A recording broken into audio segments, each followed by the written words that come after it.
你咧就係入到呢個地獄咧，就導致到咧即係經常OK，你平時都唔會咁嘅應該係咪？唔會咁啊，做戲先至會啊嚇。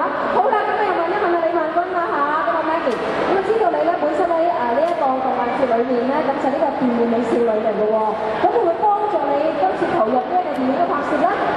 其實都有啲幫助嘅，因為喺套戲入面咧有啲情節咧係現實生活中係唔會有噶嘛，咁但係有時喺動畫或者漫畫入邊係會出現到嘅。咁我有時睇到劇本嘅時候，會諗翻一啲喺漫畫入邊嘅情節啦，跟住代入去，咁咪覺得好似喺度拍緊一套動畫咁好玩咯。OK，咁啊最緊要拍得開心啦。好啦，呢個時候咧我就冇機會咧就係睇到佢哋嘅演技住，就一定要睇地獄19層啦。咁我哋可以睇到咧就係4位靚女嘅演技啦。但係咧我哋有機會咧睇到我哋現場朋友嘅演技喎。